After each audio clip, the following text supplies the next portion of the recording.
Hello guys, it's Agnes Parks Made here again. Welcome to my channel. If you're just joining for the first time, welcome. And if you're a returning subscriber, thank you for sticking around with us. So on today's video, we're going to do a tutorial on this simple Ankara dress with a strap and a bustier. Let's get started. Alright, so first of all, I'm going to be working with a 4 yards of an Ankara fabric. Yes, and don't forget this that is me this just measuring out my 4 yards and pockets. cutting it out. For those of us that love pockets, this dress has side pockets. So first of all, I went ahead to cut out the 4 yards pieces. And when I was done, I went ahead to draft my pattern. Now we're going to be doing a bustier pattern, more like an off-shoulder bustier pattern, and that's the measurement I'll be working with. I first of all came down by 1 inch just to get my baseline. So on your pattern paper, you're going to be coming down by 1 inch, get your baseline, and then extend it all the way to the end of your pattern paper. This is because you will be marking one end for your center back and the other end for your center front. Okay, now when that is done, the next thing I'm going to do is take my measurements. Now the measurement of the person I'm sewing for, her shoulder is 8, and I'm going to be doing my standard neckline, which is 3 inches. So I'm going to be doing 8, coming down with a slope of 1 inch, and then connecting to my 3-inch line.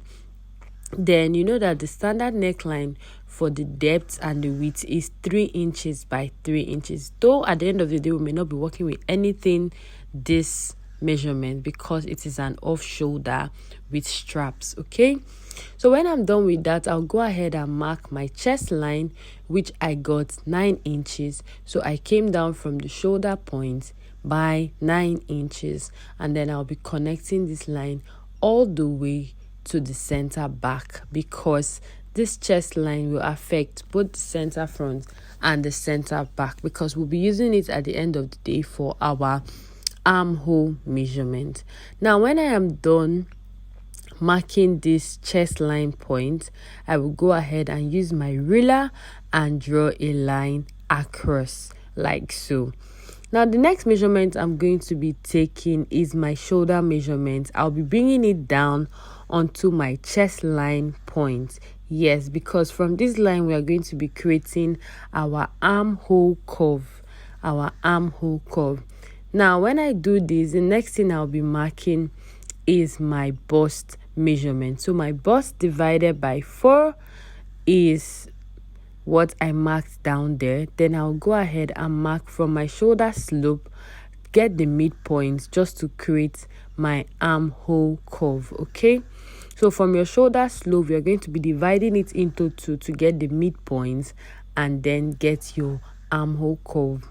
Now when I'm done with that, I'll be imputing my bust point, my under bust point, and my waist length. So I'll go ahead and just start by marking my waist length measurement, and then draw a horizontal line across my bust point measurement.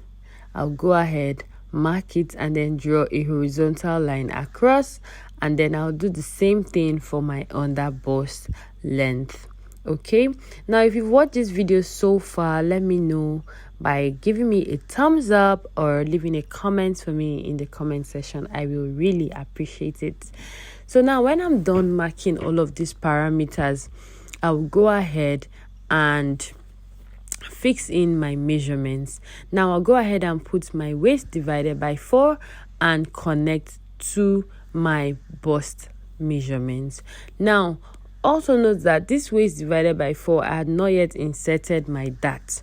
But before I do that, I'll go ahead and put my bust span divided by 2 and connect from the bust point, connecting all the way down to my waist.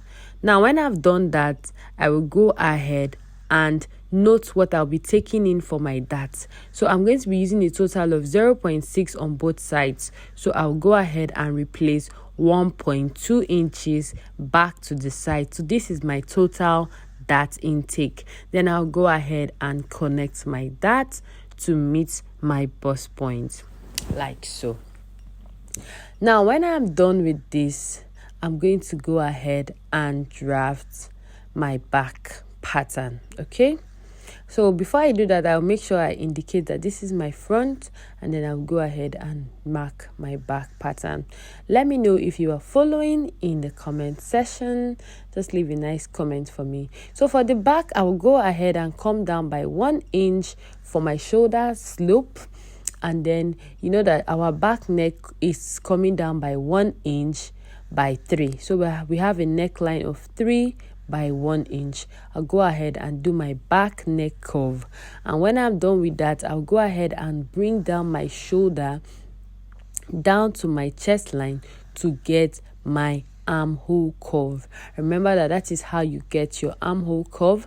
Then I'll mark my bust divided by 4, and then to get my armhole curve, I'll go ahead and mark the midpoint of this shoulder line and create a curve. Okay, like so, just like we did in the front bodice, we're going to be doing the same thing to the back. Now the difference is that our back length is different from our front length, and this is how we get our bust dart. So for this pattern, our back length was about 15 and a half. Yes, meanwhile our front length was about 18 and a half. So please take notes. Now the difference between my front length and my back length is what gave me my bust dart. So I went ahead to mark my bust dart. So my bust dart is 3 inches. So I went ahead to place that in my center front. Now I'll go back and come in by 1/2 inch on my back pattern and connect back to the neck of this back pattern. Yes, this is just so that we can have that fitted back bodice. Okay, fitted back pattern. Now I'll go back and place my original waist measurements after this 1/2 inch, and also adding my dart to the back. Now when I've done that, I'll go ahead and take in my dart measurement. That is my bust span divided by 2 plus 1/2 inch. Remember the 1/2 inch we came in by. Yes, I'll go ahead and place it, then draw out my new dart at the back. I hope you're following so far, so good. I hope this video is as clear and as crystal as possible. Okay, so now when I'm done with the back pattern, I'll go ahead to mark my shoulder divided by 2, or I'm going to go ahead measure my shoulder and get the midpoint. Your midpoint simply means division by 2. So when I've gotten my midpoint, I drew a straight line across, and then I went ahead to slash and open this shoulder line. Now that's because we need it to close up our bust dart. Now don't forget that your bust dart is the difference between your front length and your back length. Okay, now when I am done with that, I will just go back and get my bust span. This is just to give me a gauge. So my bust span measurement, I'll be placing it from my bust point and marking it all the way up.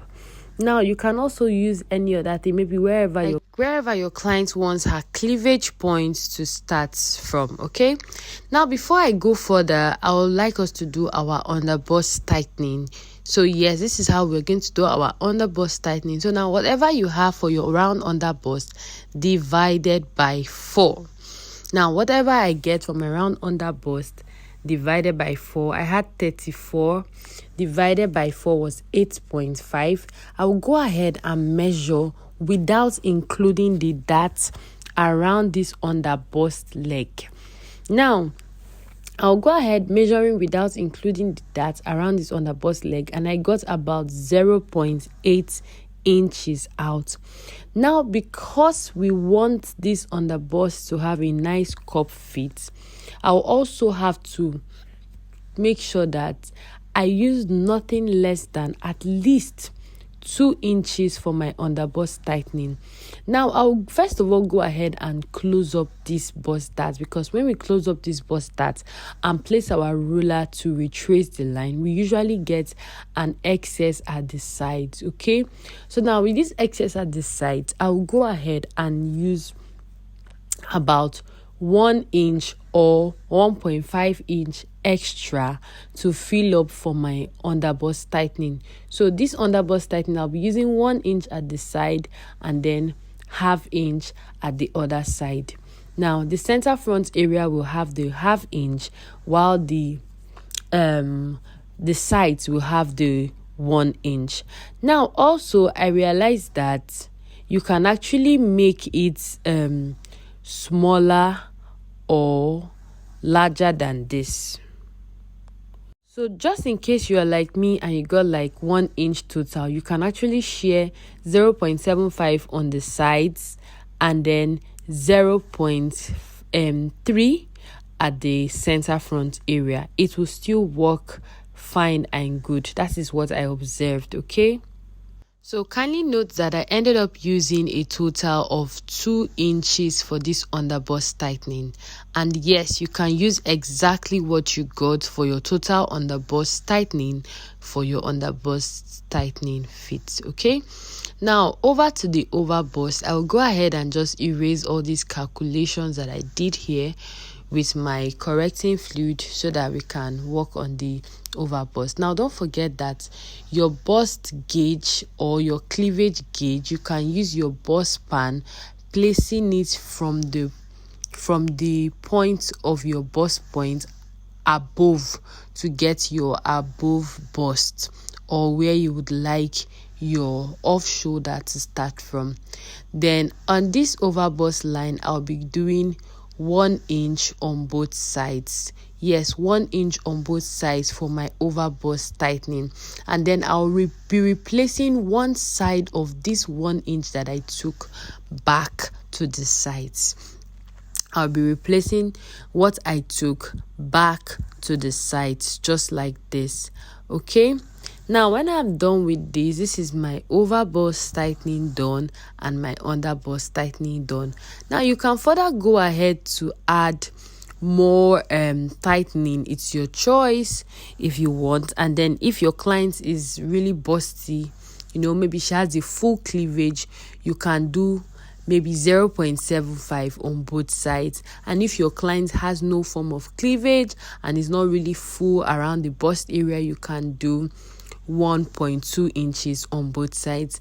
Now for my client, she's actually very busty, so I ended up doing 1 inch on both sides. Yes, I ended up doing 1 inch on both sides. Now when I'm done with this pattern, the next thing I'll do is just cut them out. I'll go ahead and cut it. Now don't forget that this pattern is a square shaped neck. Yes, it's not a sweetheart neck, it's not a scoop neck, it's a square neck. So what I have as the neckline for the front is very, very okay. So I went ahead to just cut out all my pattern pieces, and before I do more, I would go ahead and close up that pointy bust. Yes, because we do not want a pointy bust, so I'll go ahead and place my curve ruler and eliminate that pointy curve, replacing it with a curve rather. So I'll go ahead and eliminate the pointiness and replace it with a curve using my curve ruler to blend in. Okay, now when I'm done with the front pattern, I will just go ahead and mark what I have from my chest point up. So I got a total of 2.2 from my chest point up. That's how I will know where to start my chest placement for the back. So I had a total of 2.2. So I went ahead to mark the 2.2 mark. And when I was done with that, I was okay with my back. And the back pattern is actually the easiest part because, there is no tightening or anything. So I went ahead to do my cutting as well at the back. Now you can decide that you want your back neck to drop, to not be a straight back like this one, but the style inspo we are working with actually had a straight back, so that is why I just sticked with this. Now I will go ahead and close up the darts around this back and also take in about 0.25 on both sides of my back chest, because I do not want any gaping at the back, yes, for my client. So I went ahead to just close up my dart and then use my masking tape to like secure it. Okay, so this would save me the stress of having to fix a dart at the back. So I had already closed the dart. Now you see that after closing your bust dart, the both sides, both the front and the back sides meet very well without any issues.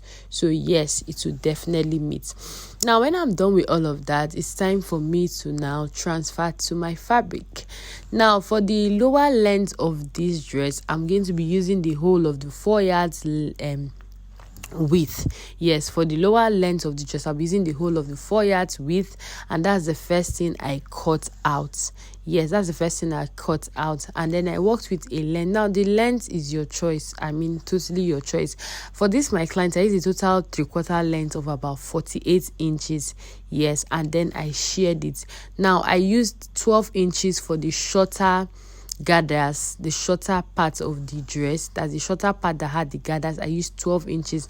Now for these 12 inches, I used a width of about 39 inches for both sides. Remember that it has a pocket, so I'm splitting it into 3. Yes, I'm splitting it into 3.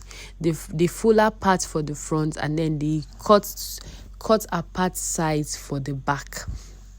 So yes, I'll be working with a length of 12 inches. Now for this length of 12 inches, don't forget to add your allowance. And then I went ahead to notch the parts where I will be fixing in my pockets. So after adding my allowance, I went ahead to notch the parts where I'll be fixing in my pockets. Remember that we have a pocket on this dress. Yes, so go ahead and notch and also fix in the parts where you would have your pockets. Now the next thing I'm going to do is cut our straps. Yes, those straps. Now for me, I used a total length of 26 inches for these straps. You can use more. You can use 30, you can use 32. Okay, I think the max should be like 32 because you don't want it to be too long, or at least 35. Okay, but well, if you really want something really long, then you can go ahead. But before I cut the straps, I remember cutting the pockets first. So I went ahead to mark the pockets and just did an inseam pocket. Okay, so I just did a total of 8 inches width by 13 inches length. Yes, I just did a total of 8 inches width by 13 inches length for this pocket. Okay, sorry, I thought this was the part where I cut the strap. Okay, so now this is the part where I cut the strap. So I used a total of about 26 inches for my strap. Yes, I used a total of about 26 inches for my total strap with a width of 2.5 on fold. With a width of 2.5 on fold. Now the reason why it's on fold is because it accommodates both the turnover. Okay, so this strap, I'm using it to turn it over into 2. Yes, this is a total of 26 by 2.5 on fold. Now when I'm done sewing, when I cut this part out, it's going to give me a total of 4 pieces. That is 2 here, and then when I fold again, it will give me another 2. So I went ahead to mark it all out and then use my ruler to get an accurate straight line. And then when I was done, I placed it, to cut another seamless line. Now when you do this, when you are done, you would have to split the upper part. Yes, so that it will make a complete 4 piece. Now you can see me folding it together there, right? Yes, so when I was done, I just arranged my lining and everything was all set. Now it's time to cut the main, which is the upper bodice.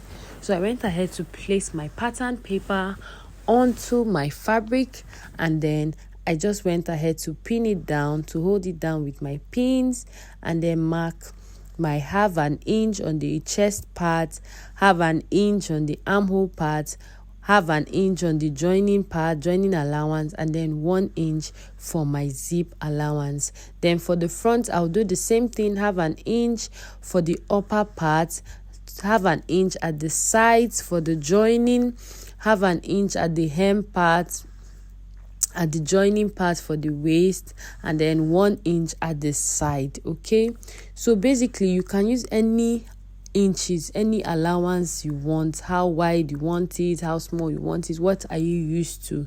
Just work with what you are used to. For me, this is what I am used to.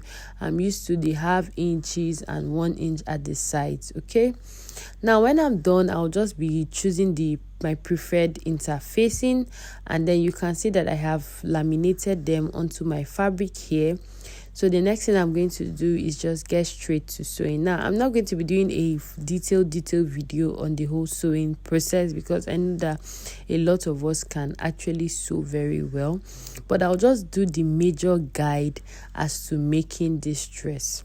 So first of all, go ahead and notch the center front of this my bustier pattern, so that I can have it meet at the underbust point equally.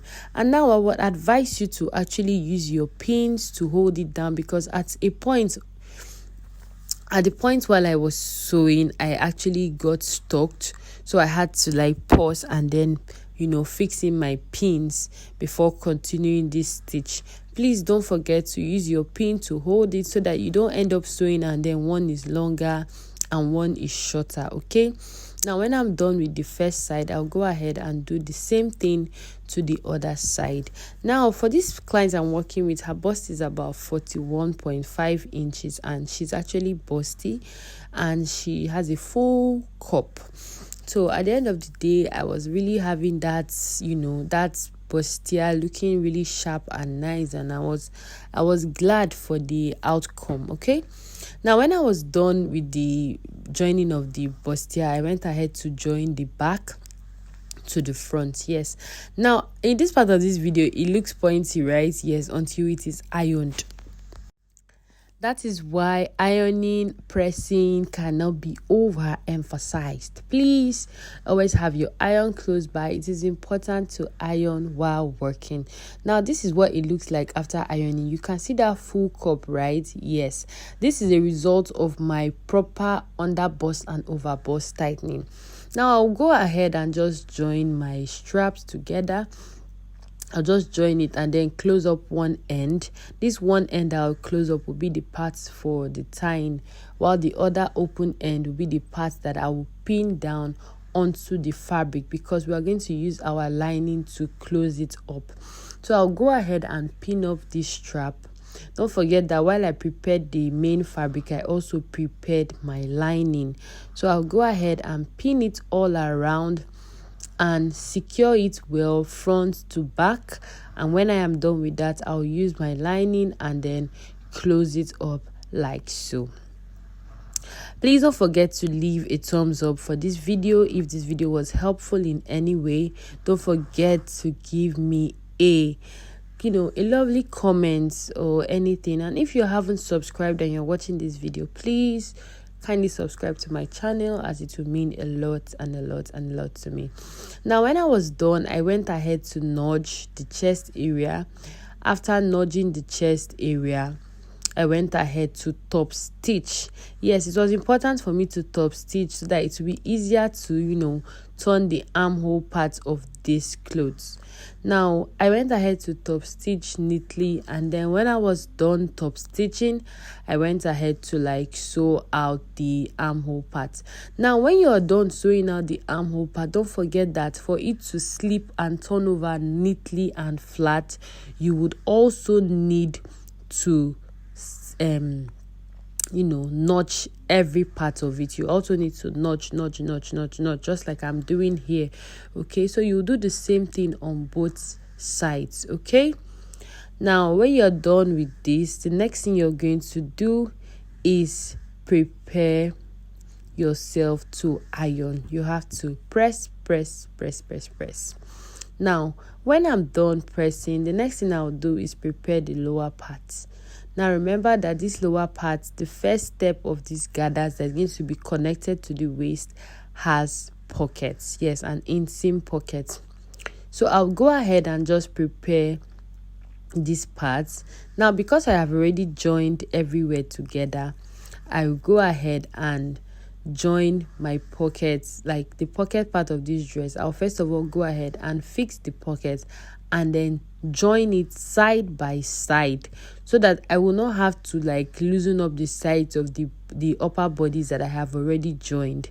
So after fixing up my pockets, I will still close up the sides of this first stepped gathers. I don't know what I should call it.